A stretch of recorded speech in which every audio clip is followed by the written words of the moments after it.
Hey, and happy Thursday, everybody. We are live with Chris Stachiw. Chris, this is the first live show I think you said you've ever done, right? Mm, this is the first time I'm doing it with you. We did Mike White and I 2 years ago did the Snyder Cut live Uh, because that's a thing anybody wanted. I mean, look, people want that. I don't necessarily. I wasn't one of those people, but I always said if it ever comes out, we'll do an episode live, and it did. So we did. But that's the only time. I've done one other YouTube thing for another podcast I work on, but we didn't do it live. So. well, for anybody that doesn't know and didn't watch the video with Chris that was on the channel about 6 weeks ago already now, Yeah, it's been a um, while. Chris is a prolific bastard. Uh, Yes. That's a there nice way of putting it. There are so many podcasts to talk about. Chris is the host of the KultureCast, the Bollywood cinema podcast, ranking on. Let's go through a few of these. Ranking on Best, which is now done. Ranking on Bond, which is now brand new and exclusive to Patreon. Lots and lots of other stuff. Any others that you really want to shout out that you're highlighting right now? Scary Stories We Tell is something that I still do, and it's very different from everything else that I'm involved in. It's more supernatural, spooky, true crime, all of those. I mean, again, and that your mileage is going to vary if you're into those sort of things. So, I mean, Right. and similarly to like the movie stuff we do, I don't know how people that aren't into movies watch things or listen to things that have to do with movies. So, if you're into true crime and spooky stuff, Scary Stories We Tell is fun. But yeah, I mean, being as you can see here at the bottom of your screen, the co-founder of a podcast network, it keeps you busy with podcasts all the time, monthly, bi-weekly, and weekly. So Yeah, probably should have led with that. Chris is the co-founder and really the man behind Weirding Way Media, which is home to many podcasts, and it's just crazy to see everything that's filing under that name nowadays. and an answer to what I've been watching recently may have to do with a project that you and I are working on that we haven't really talked about and we're not going to talk about, but just know that there's something in the pipeline between Dear Ryan and Dear Chris, because this is not the only time that we're talking. Uh Even if it's on live, this is not the only time we're talking all the time. So Chris is one of the people that I'm now spending a lot of my life speaking with actually recently, and yeah, I've been so bored in my non-existent free time life that I decided, why don't we start another show? And yeah, Chris and I will be talking about that in the coming months. I guess we could probably just say right now that we can look forward to that dropping for the first time in May of yeah, 2024, and yeah. I'm excited. Me too. I'm excited because for me, getting to work with someone that I haven't worked with is always a joy. But working with someone who and I said this to you, and I'll say it here because I think your audience deserves to hear someone praise you as much as they, I'm sure, praise you. You are one of the few people that I genuinely like when I met you outside of outside of kind of the way we met through Patreon, a Right. Patreon movie group. You and I clicked immediately. Yeah. And in a way that I clicked with a lot of the people I worked with early on in podcasting that I don't podcast with anymore, because those people aren't as professional as you. It's like you're the professional version of those people. Because they're no longer the co-hosts on my show. I only really co-host things with people that I'm like, you're not going to just bail on me halfway through, which has happened for, again, plenty of reasons that have really nothing to do with me. So yeah, Yeah. anytime I meet someone who I'm like, I think this person is one hell of a professional, I tend to want to gravitate towards them and work with them. So Same. you are one of those people. So I'm flattered. That means the world. Normally at this time we would go into physical media and recent pickups, and we will in just a second. But first, a little bit mention on you. Like, you are not the giant physical media head. Usually, most people that are on here, we have are people that are really attached to it, and you're here just because you love film, like me primarily. But you're in it a little bit. well, I mean, so here's the thing, and I don't think I've told you this story, but when I went to college in 2008, I kind of went on I'm just gonna go ape shit and buy a bunch of DVDs spree. So I have 8 DVD binders in my basement full of TV shows and movies and plenty of stuff that's probably long out of print, but I don't have the boxes anymore. anymore. I only have the discs. And like your entire audience is probably shaking their head and going, no, how could you? Because I don't have all the space in the world. And that's the unfortunate part. And at the same time, I kept the things that for me were important. So I do have a fair amount of physical media. I just don't have a lot of the boxes anymore, but I have boxes for certain things. I have some, let's see. I have the Blade Runner special edition that came in that briefcase. Do you remember that? Yeah. Oh, yeah. I've got that. I have a couple things, but yeah, I mean, for me, after a while, it's not that I didn't have any interest in it, but when you watch as much stuff as I have to, expecting that I'm going to own all of it physically is unrealistic for like 4 or 5 different reasons. But again, to your point, like I watch so much stuff and I do buy physical media of things that I really love. But for the most part, I mean, I'm watching a lot of stuff on streaming or digitally. So yeah, but I have a lot of stuff. It's just, once streaming and digital became a thing, I just kind of stopped because again, it's easier to do certain things quickly than it is to do others. Well, maybe one thing we could highlight, you're actually on some physical media. Yes, I am. I am. I've had the opportunity to be on 3 separate releases. One of those being the Kolchak, the Night Stalker re-release by Kino Lorber on Blu-ray, because Mike and I did a entire recap of that show back long time ago. So we were on that thanks to someone that you've spoken to, someone who I will also sing their praises, Amanda Reyes. She got us on that Blu-ray, which was awesome. So big thanks to her if you want to hear us on that one. And then I have been able to be on 2 other physical releases through a mutual friend of ours, Mike White's show, The Projection Booth, because he has done commentary for The Cassandra Cat, which is a Czechoslovakian film, and then All My Good Countrymen, which is also a Czechoslovakian film. So I am not Czechoslovakian. I am Italian, Ukrainian, and then mix of other things. So I am not an expert on Czechoslovakian film on the face of it, but having watched a fair amount of it because of Mike White, I've gotten to know it rather intimately. So yeah, those would be places you can pick those Blu-rays that I have been on up. So yeah, which is a great opportunity. And it's like, I pinch myself that I was on the Kolchak, the Night Stalker Blu-ray, and I told this story on that episode of that show, the first episode we did. My dad bought me the Kolchak, the Night Stalker physical media when I was in high school because he loved it so much and was like, here, you watch this because I know you love The X-Files, which is one of my favorite shows. And then it is weird to then be on the next, and I would probably assume, final re-release of the show. Yeah. So like, yeah, I own the only other version of the show, and that wasn't the one I was on, but now I'm on the other version. So it's that's the pinch myself moment. And I can, like, there are other things I wish I had been on or could be on, but like I could die happy knowing that I was on the Kolchak, the Night Stalker Blu-ray. So that is wonderful. I mean, the Kolchak releases ended up incredible from Kino. And then the Cassandra Cat, funny enough, literally last night in our Discord for the channel, we had somebody asking, should I watch the Cassandra Cat or I don't even remember what the other movie was now, but I was immediately the Cassandra Cat. Go watch it. That second run release is incredible.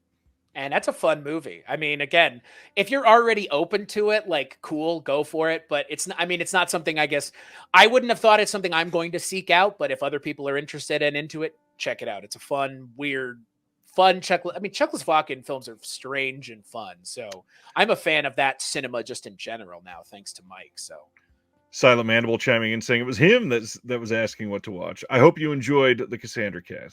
Go listen to that commentary too. That's the shameless plug. Go check that out now too. Well, recent pickups. I'm super excited because one of these came out, 2.5 months ago or something like that. Finally got in the Monster Squad on 4K.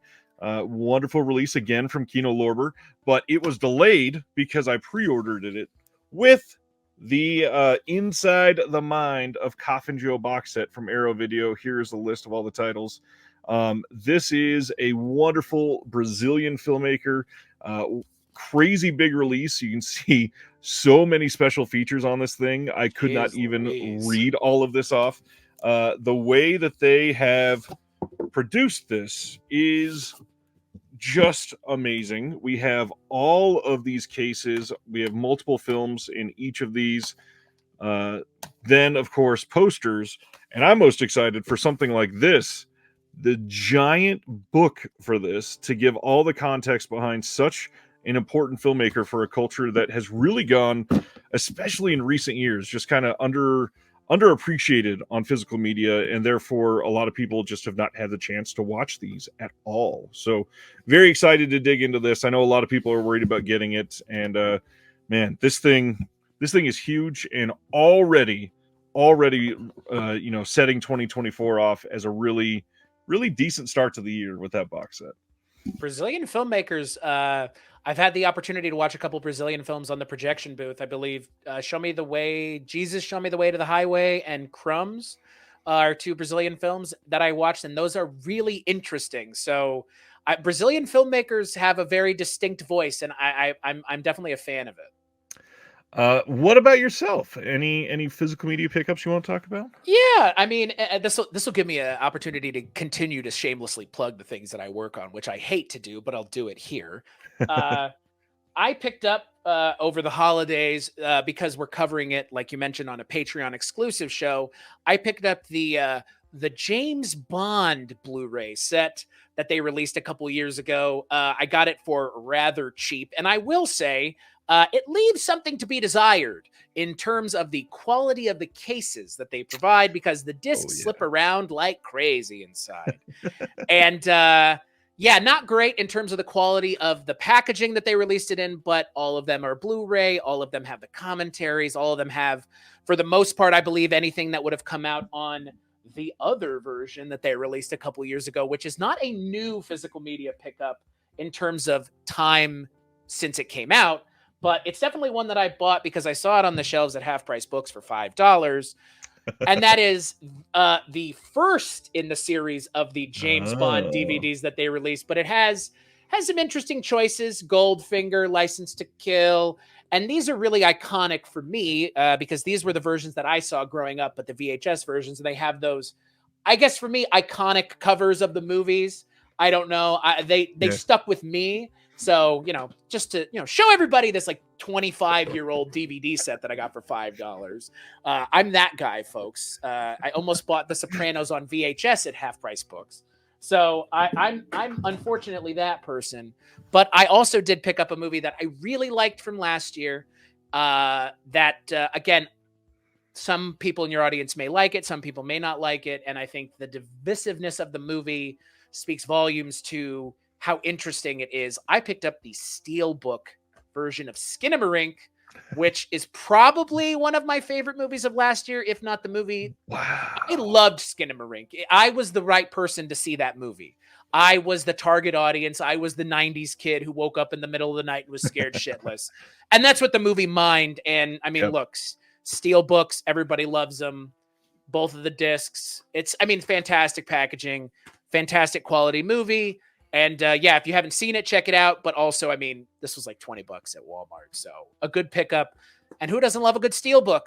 Like anybody else, I'm a fan of Steelbooks. Maybe some people don't like them, but I'm a Steelbook fan. So that's me. I actually got, I had some answers for you. I know you're probably, like you said, I don't necessarily come off as the physical media expert, but I do buy things from time to time. It's just not new stuff. Especially as a Steelbook, that's pretty rad, especially for you. It's not a movie I liked, but many people did. Did you really not like it? Like at all? No, I could not stand it. I wish it was a 15-minute short.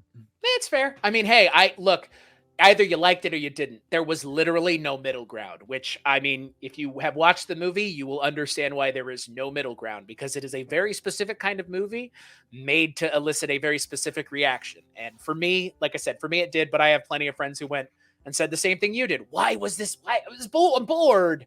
This is a 10-minute thing. So I get it, but I'm a fan. So for those that loved it, they really loved that thing. And it you're really looking at worked one of them. For a lot of people. For other stuff that maybe you loved, what else have you been watching maybe in the last week or two? I know you watch a lot of stuff. Yeah, and again, like I said, in the whole kind of scope of the things I work on, I watch something every day, be it movie or television or a combination of the two. I don't want to talk about anything I'm watching for anything else other than I will mention I spent the last 2 weeks watching a lot of Scream, and a lot of Scream related content for something that you and I are working on collectively.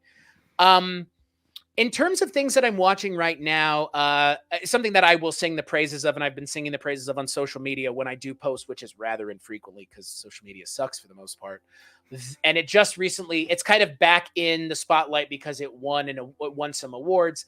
The Bear. I watched it over the holidays, and first season's amazing. Second season's amazing. I know people have issues with the second season, wheel spinning and whatnot, but I enjoyed both seasons. Jeremy Allen White, had not seen him in anything else. I didn't watch Shameless. I may never watch Shameless because I don't have 30,000 hours of free time to watch 13 seasons of an hour-long an episode show. And look, not saying that I don't sit and binge stuff, but I can't binge that. That's a lot. There's more of an expectation there. So The Bear, on the other hand, is like 18 episodes, and for the most part, each episode's like 20 minutes. If you're into the world of cooking and fine dining, it's definitely a show worth checking out. But if you're also into, let's just say, family dynamics being explored in interesting and fun ways, I would say check it out. And there are some really great performances from people that I haven't seen in anything. And then also, people that show up later in the second and first season of the show that are guest stars for one episode that make a huge impact. And I'm not going to spoil anything because it's worth not knowing who they are going into it. But The Bear for me is a big kind of thing I keep thinking about right now a lot. And I like I said, singing the praises any chance I get. Interesting. It's TV though. I get it. Like, it's not a movie, but Yeah, and I've got one of those to talk about tonight too. I've really wanted to see this, and I think what is her name? Is it Ayo Adibri from Bottoms? She's in The Bear too, right? Yeah, she's the first season. It's very much a single character study show, and then the second season becomes more of an ensemble, and she has a much bigger presence in the second season. She's great. I will say though, if you're asking specifically movies, finally got around to watching Killers of the Flower Moon, which was good. Martin Scorsese is a director who directed one of my favorite movies, being Goodfellas. So I will watch most things that he has directed. I will say, and this might seem sacrilegious, and I've seen people in your chat already talking about the blasphemer that I am. I will continue to be myself and have opinions that I condone only as myself. I'm not a huge Leonardo DiCaprio fan. Never really have been. I kind of feel like he always just is operating in I need to win an Oscar mode, and I really detested the diatribiness of the people complaining that he was nominated all those times and never won. Like, that really soured me on him when he won for The Revenant, which is a movie that literally nobody talks about anymore. So congrats everybody. He won for a movie that people who wanted him to win don't even really care about, but it was all about the award. I would contend if he should have won an award for anything, it probably should have been Wolf of Wall Street. And I don't even like that movie. But that was a much more interesting and fully realized character. But the character he plays in Killers of the Flower Moon, I've seen reviews say like, he's an idiot and I don't want to spend 2 hours through 3.5 hours with an idiot character. And he is a put upon kind of dullard of a character, but he plays it so well, and it's it has to be needed. It's needed in the narrative that I enjoyed that movie, but it is 3.5 hours. So carve out time accordingly in your schedule for a 3.5 hour film. I understand the Leo thing. He definitely should not have won for The Revenant. That's not one of his best performances at all.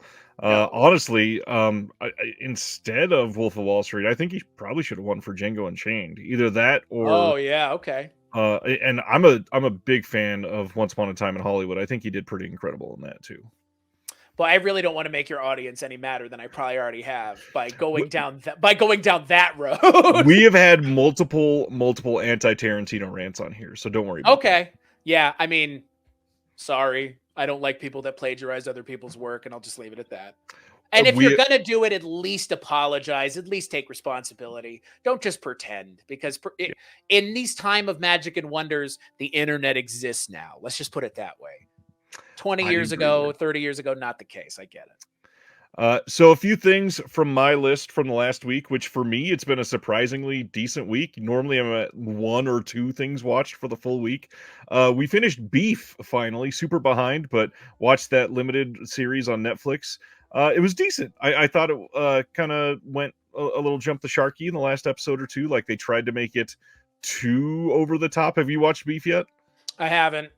I That's really the Steve Ewan show, right? yeah, and I love him in pretty much everything. So I was eager to see this, and he's genuinely incredible in this.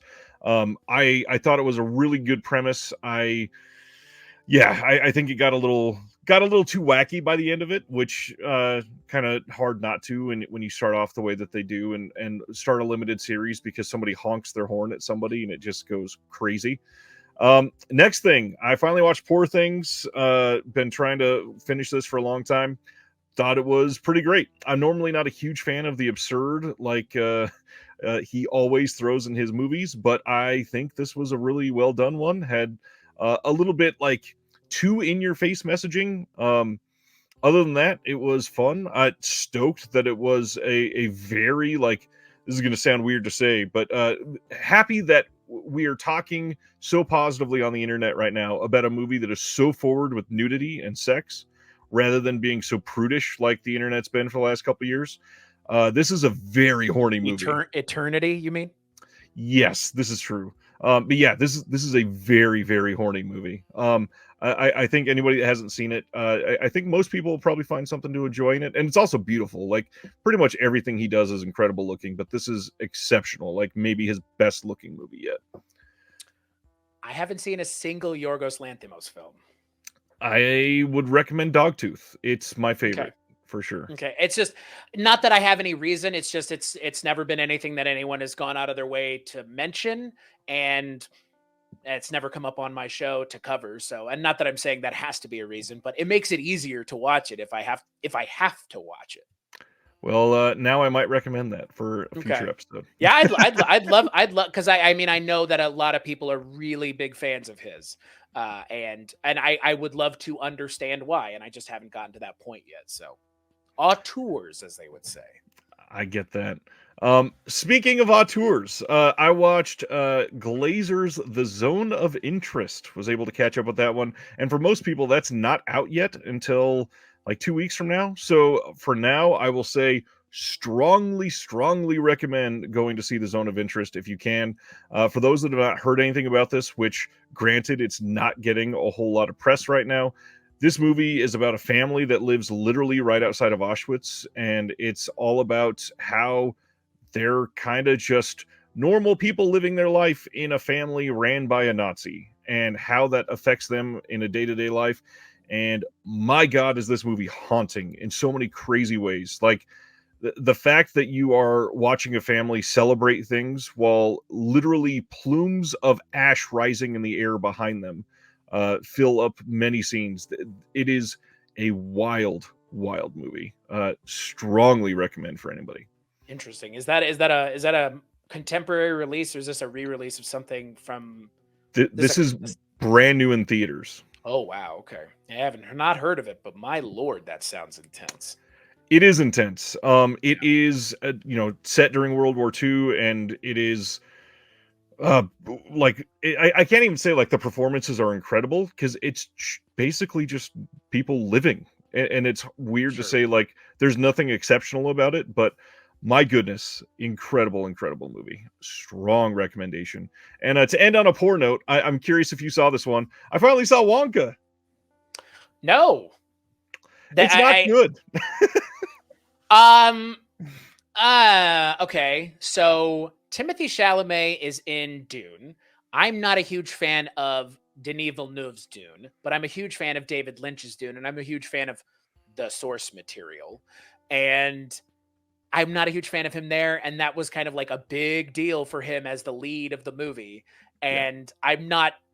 I wasn't a fan there of what he was doing, and just looking at the Wonka trailer, Look, I love Paddington 1 and 2, so I'm not above watching like cutesy movies, but Right.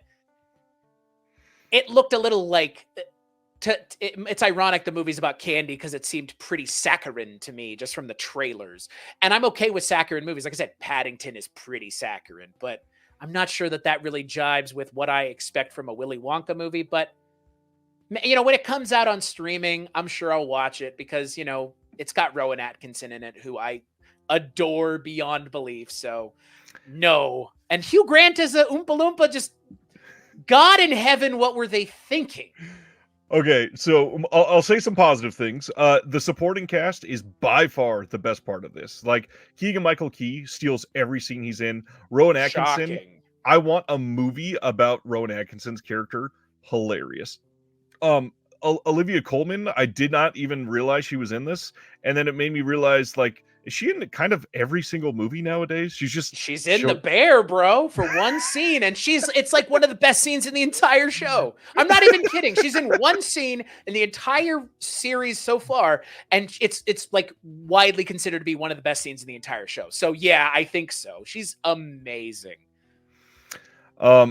She's in Hot Fuzz. She's in remember how she's in Hot Fuzz? She's amazing in Hot Fuzz. I know. And like every time I watch that movie, I'm like, oh right, Olivia Colman is in this movie being really funny because oh yeah, she's also hilarious. Yeah.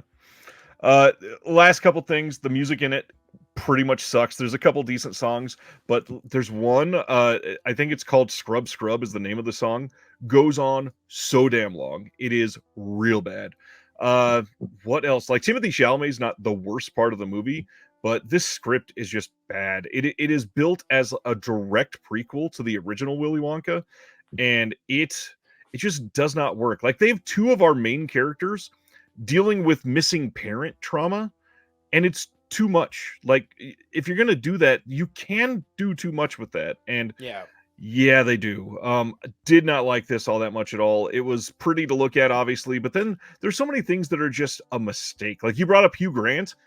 I don't think it was just where I watched it, but I believe the singing that he does, the mouth movement is not even in time with the music, and it's so bad. Awesome. Not a fan. I'm glad they spent a lot of money to make the movie.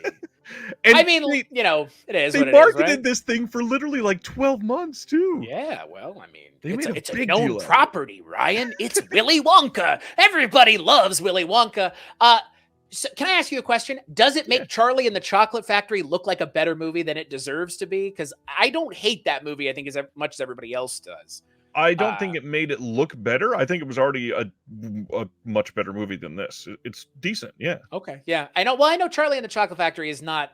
Johnny Depp's performance in that movie does rub people the wrong way, but like I would contend that's the intention of the role. Yeah. Is to be... I mean, look, if you want to model Willy Wonka off of Michael Jackson... Okay. That's a choice. I mean, I get where you're coming from with the intent behind the psychology of the character, but nah, I'm good. Like, yeah, but I'm not watching the new one because I don't need to know why Gene Wilder's character is the way that he is, because like that, God, I guess we do live in the time now where prequels and sequels just to everything are just expected. Nobody bats an eye at it, but I don't think anybody's as excited for any of these movies as they used to be or could have been if up until this point these movies had actually been worth watching, as opposed to just existing like this movie does and will more or less probably be forgotten within the next 12 to 18 months. Well, and honestly, you know, this is probably a good time to talk about genuine modern cinema, because 2023 as a whole, we've complained a lot about remakes, sequels, prequels for years. And 2023, I feel like, was a genuinely great year for original IP, and Past Lives killed it, The Holdovers killed it, Talk to Me was great in horror. A lot of things were not tied to franchises that were great, and so it makes something like this look even worse when it comes out. So I don't know. I mean, I know later in this show we're going to be talking about Harrison Ford, and it's almost like a Harrison Ford movie came out last year that might get mentioned in terms of whether or not it even needed to exist. But I would agree with you. Last year was great for original ideas, but not great for sequels or sequels and prequels, and I guess pre-existing IP, because last year was the first year, and hey, it's a running gag between the two of us. Last year was the first year that Disney got big time egg on their face with the MCU. So, like, admittedly so, in a way that I don't even think they were prepared to deal with. So, yeah, last year was interesting for a lot of people like myself and yourself that are sick and tired of seeing IPs run into the ground and want new things to latch on to. Yeah, and one of those MCU movies that failed last year kind of has a tie to Harrison Ford that I might talk about tonight. So we'll see Yeah. that. And to new releases as well. Beyond that, we are talking about Harrison Ford after our physical media announcements this week. And before we dive in, why Harrison Ford? Is Harrison Ford somebody that you've liked for a long time? Anything special about Harrison Ford? I mean, look, similarly to yourself, we're close in age. You probably grew up with, or at least saw Indiana Jones as a kid. I definitely saw Indiana Jones as a kid. I saw Star Wars as a kid. So like that, I mean, like Harrison Ford, Han Solo, Indiana Jones, like all part and parcel of the same fun area of the world that Harrison Ford was doing at that time. And then watching the other things that aren't those, you find out that this guy's also an immensely talented actor when he's in the right thing. And there are plenty of things that I've seen him in that are questionable that will probably rankle some people when we talk about Harrison Ford. But yeah, Harrison Ford's, I mean, I think for me, he's like one of those actors that just, he's an interesting actor and he makes movies that are, at least he's always turning in a performance interesting. Or he's doing something interesting. And again, he's also a good looking human being, even now, then, and forever. For sure. You know, so I mean, he has the looks and he has the talent, and you know, I mean, you could do worse than Harrison Ford. I'm not necessarily sure he knows how to throw a punch. I know that people always give Indiana Jones a hard time for his kind of goofy physicality, but at the same time, like those movies always leaned on the right thing, which was pulp serials. So I love Harrison Ford. Everything that he's been in, for the most part, that I've seen him in, is better because he's in it. And that's the sign of a great actor. And he survived 2 plane crashes. Like, I kind of have to respect him. So as someone who's spent a fair amount of time trying to get their private pilot's license and not getting it for any reason other than I just didn't finish, he is not a person who needs to be flying anymore because, bro, like, at what point do we go, hey, like, it's unsafe? Like, these are not just like, yeah, he's him as a pilot, probably less said the better. Yeah, let's not discuss his oeuvre for flying planes tonight. Yeah. All right, time to discuss the main man for tonight, which is Harrison Ford. So Harrison Ford has a hell of a history. I mean, he has been in a ton of movies, but funny enough, really not as many as you would think for somebody that's been acting as long as he has, because a lot of the stuff that he does takes forever to film. So he's just not in a lot of movies especially for these franchise films. He's on set for months at a time, and then other times he's wrecking planes, and who knows when he's able to film. Wow. Fair. He has been making movies since ages ago. We're talking, I think 60s or 70s is his first film. Obviously 70s for sure, but I think there's 1 or 2 in the 60s. And the crazy thing, he is quality. Like from day one, he has been amazing at his craft the entire time. And I'm very curious to see where you go on this tonight, because we've never talked about Harrison Ford, you and I. And there's lots of different ways you can go down with Harrison Ford, because he's got the franchises, obviously huge ones that he's attached to. He's got the dad, rogue military, almost wannabe spy, I have a gun, Die Hard ripoff era of the 90s. He's got some very strong drama films, and then he's got a lot of stuff that's kind of unsung from the 70s, like I may be wrong on the year here, but I know he was great in Force 10 of Navarone, or Force 10 from Navarone, American Graffitis back then. There's so much that he's done.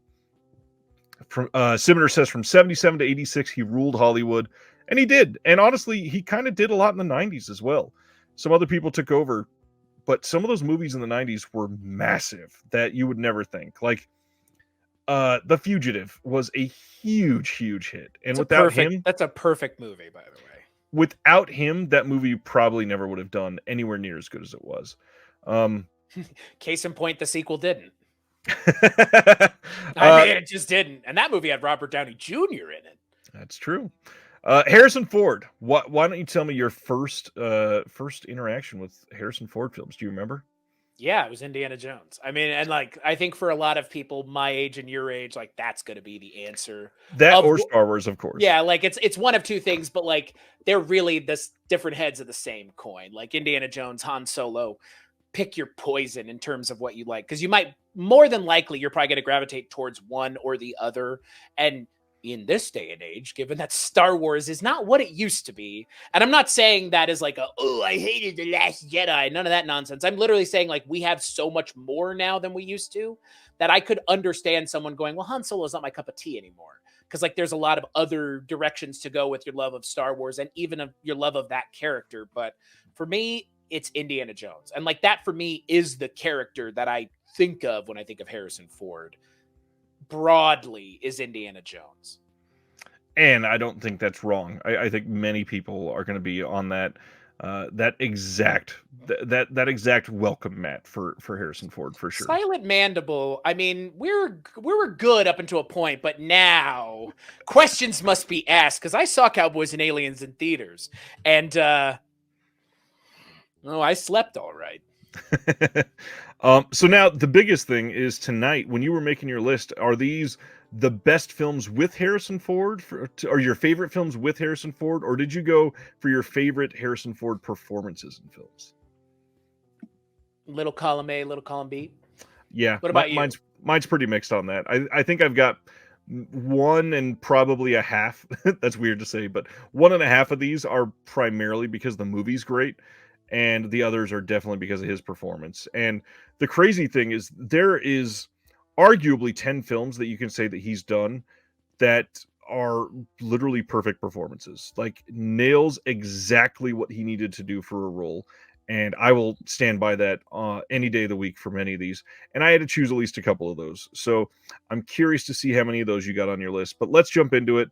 Let's go with your number 5 first, my friend. So my number 5, and this is, again, this might be controversial, but and again, your mileage is going to vary with the franchise, which I totally understand. And this is probably going to rankle some people, but I really like Harrison Ford in Blade Runner 2049. And I think Blade Runner 2049 is a great movie. I get the dislike and distaste for it. And frankly, in a lot of ways, the fact that in 2017 a Blade Runner sequel came out is nuts. I mean, it is crazy, and the fact that that movie exists and it's as good as it is something that, you know, again, like we should talk about the quality of that movie. But for me, I mean, Blade Runner 2049, he's great as Deckard. He's kind of just playing himself in a lot of ways, like the expectation of the older Harrison Ford, but him and Ryan Gosling together are really good.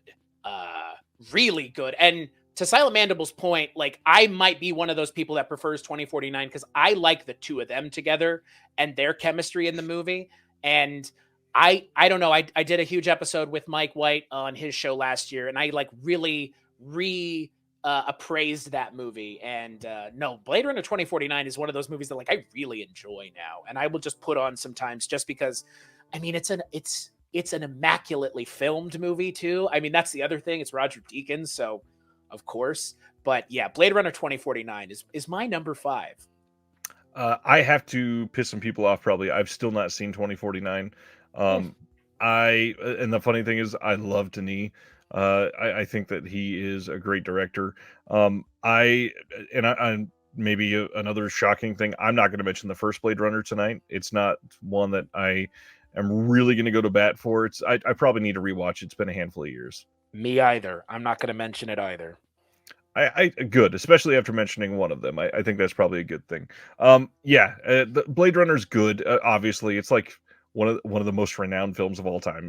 What are we going to say that hasn't been said already? Right. I'm not pulling any hot takes there at all. I'm just going to go to my number 5 because I'm not sure if you're even going to discuss it tonight. So I'll be the one to bring up that franchise.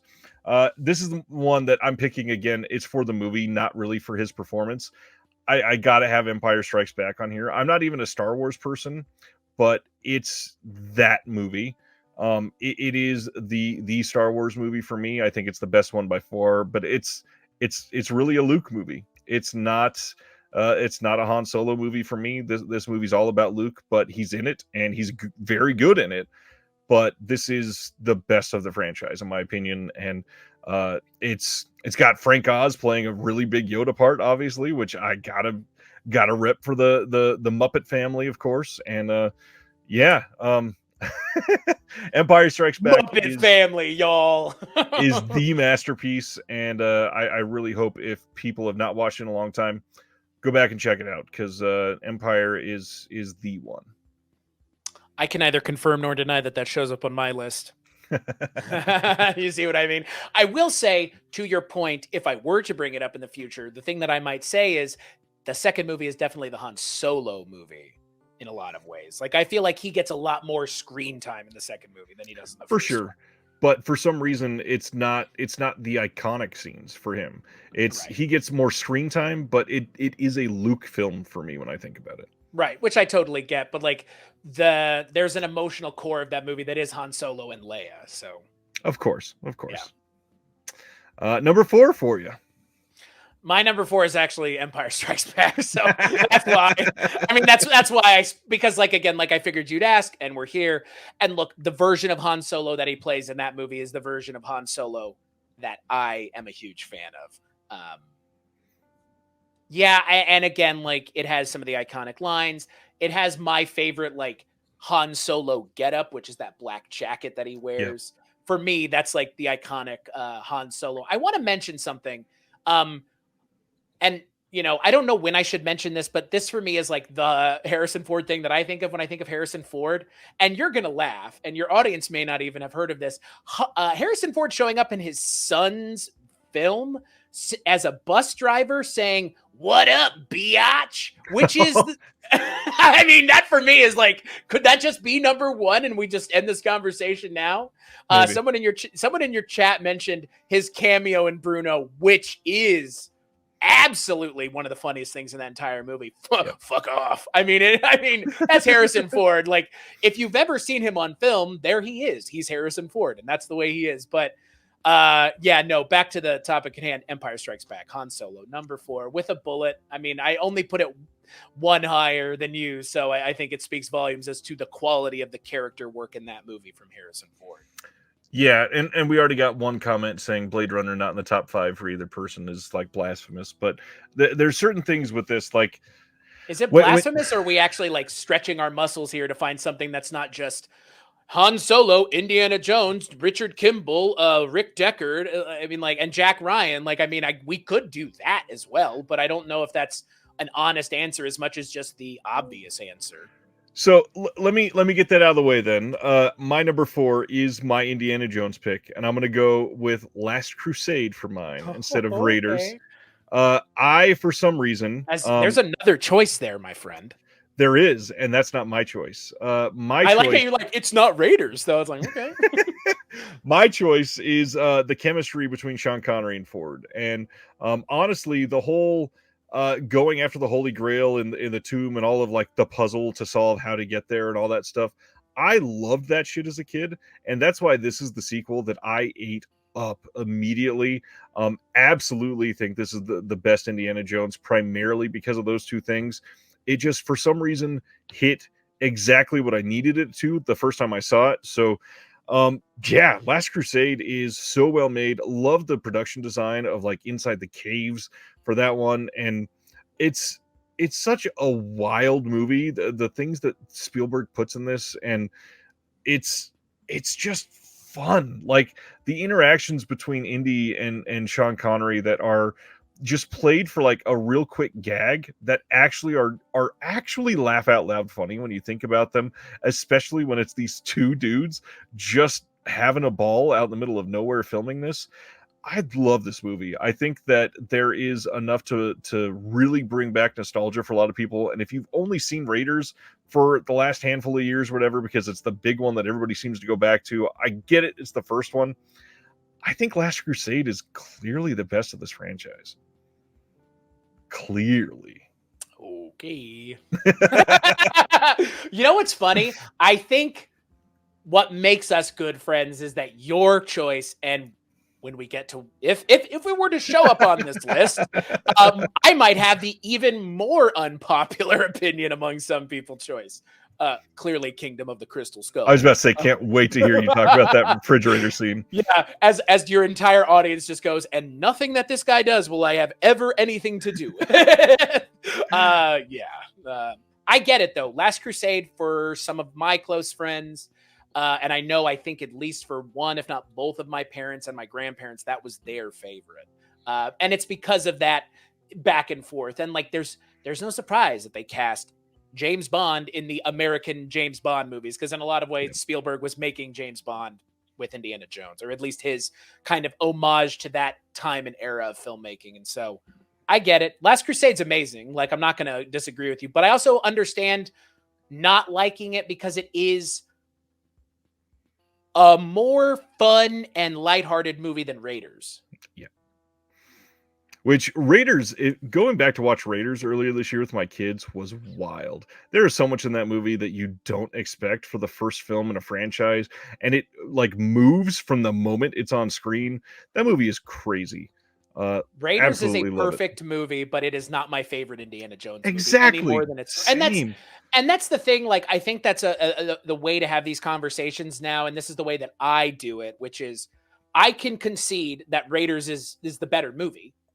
But for me, I like another one more, and that's just personal preference. But I can 100% concede that it is a better movie and is a more important movie. It is just not the one that I gravitate towards, which is, I think, as our duty as people who talk about these things, we cannot let our opinion get in the way of like objectivity as well, is what I'm getting at. Because Raiders of the Lost Ark is objectively a perfect movie. Exactly. That's why these are favorites and not best. Right. All right. Twisted, folks. Number 3. Number 3 for me might be one that some people are surprised by, but if you've seen the movie, you would understand. Frantic from '88. He is amazing in that movie. It is the time that Harrison Ford worked with Roman Polanski. Obviously, not going to have anything to say about Polanski that anybody hasn't already heard in terms of his personal peridelictos, but he's amazing in Frantic. Polanski directs the shit out of that movie. He directs the shit out of Harrison Ford, and Harrison Ford's amazing in that movie. That's a fun movie. I mean, if you've never seen it, don't look anything up about it. Just go into it blind and you'll have a good time, because like the title of the movie, it's there's a lot going on, pretty much like you said with Raiders. From the moment it starts, it's just downhilling as quick as possible. It's a good movie and a great Ford performance. And Polanski's a hell of a director. So what do you expect? Yeah, right. And Ford's a hell of an actor. So there you go. I obviously will not argue with that. I'm going to go now for my off-the-wall ones. No more franchises for me. Very happy with the rest of these, and I hope most people are too. My number 3 here is one that I saw fairly early in my Ford years, but after all the franchise stuff. And it was the first time that I went, damn, he can actually act, like outside of Spielberg and Lucas-related stuff. This guy is a capital A actor. And I really loved 2000's What Lies Beneath. I don't think enough people have seen this movie. I think this movie is really well crafted. And I got to admit, the first time seeing this, seeing the chemistry between Ford and a little known actor that you may have appreciated from some other stuff in the 90s, Michelle Pfeiffer. This movie is astonishing. Not regarding Henry. Thanks, Sibner. I love this movie, and it's genuinely creepy. Like there's some actually good stuff in terms of making this a good thriller, especially in the final act of this. I think that this is a movie that people looked at and shrugged off a little bit because it was billed as kind of like Mothman Prophecies, like this middle-aged thriller, and the way that we were looking at horror from 95 2004 to like 2003, and you and I have talked about this. A lot of the stuff that came out in that time, people just went, "Oh, it's gonna be shit. I'm not even gonna watch it." And it's basically a horror movie from the guy that made Back to the Future. Like, I don't want to watch that, and yet it's pretty incredible. It's really well made. I really hope this gets a really good 4K release eventually. The creepy scenes in this movie will actually get under your skin. It's really well done. This movie is very good, and a very like non-traditional performance from Harrison Ford. This is one that sticks out as a big outlier in his filmography. Really like this. I liked him in it. I just wasn't a fan of the movie because I didn't feel like Zemeckis leaned on the things he should have enough. But that's because he's Zemeckis.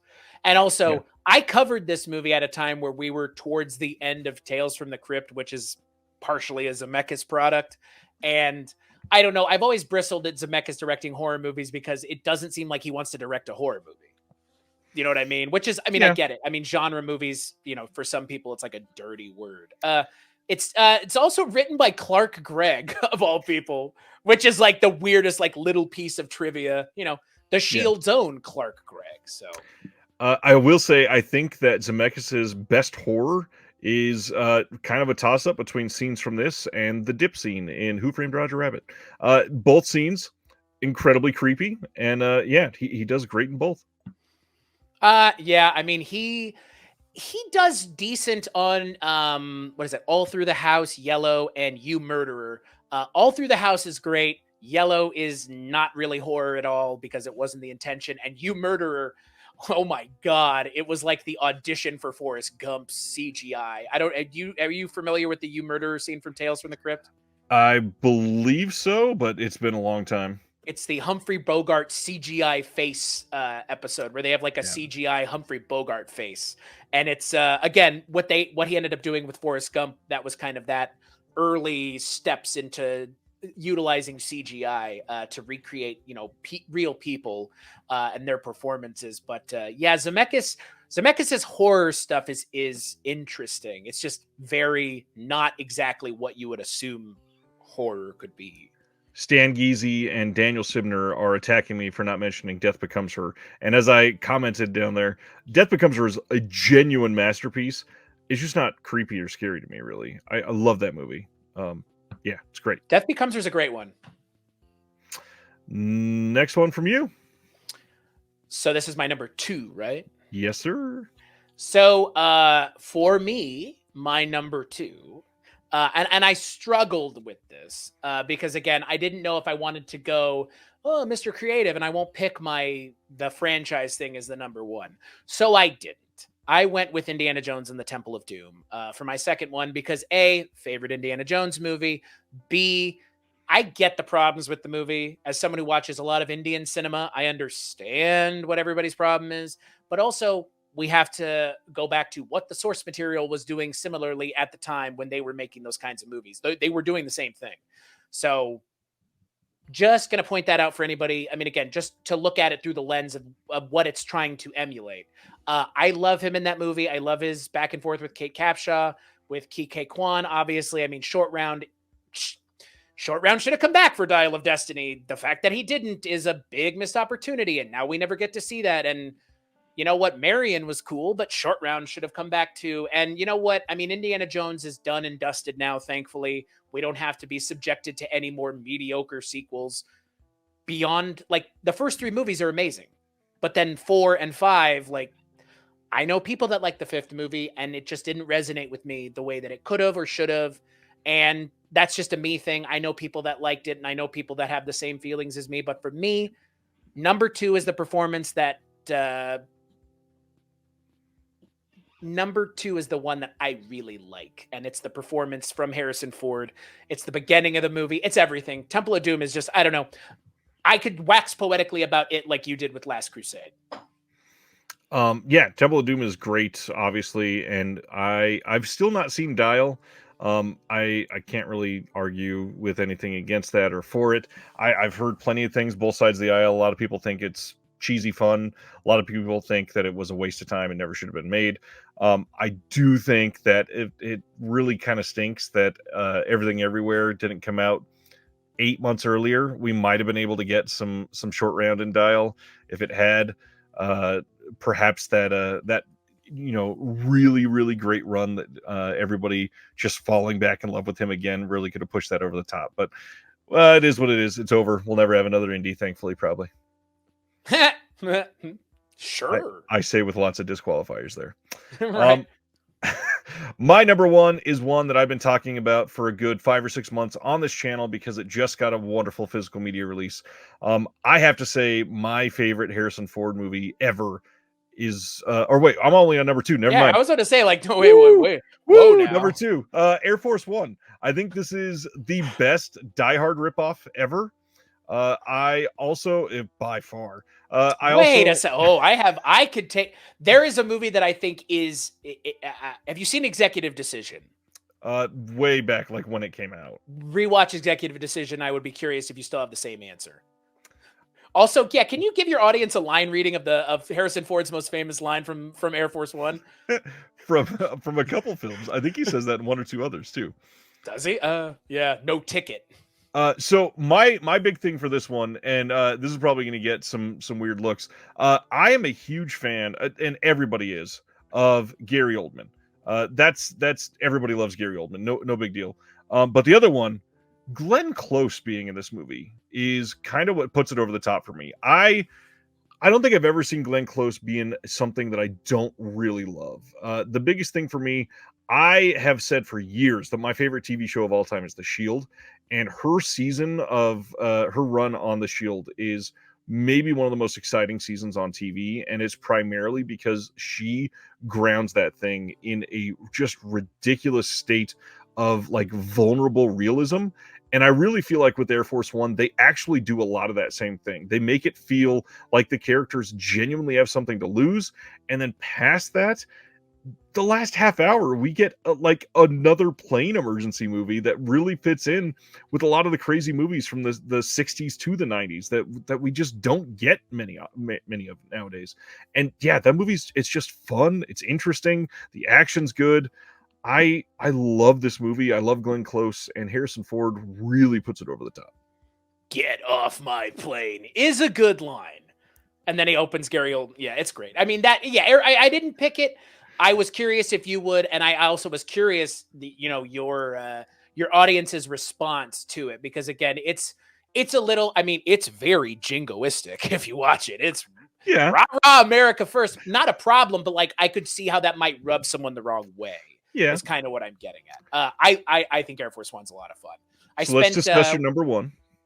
My number one.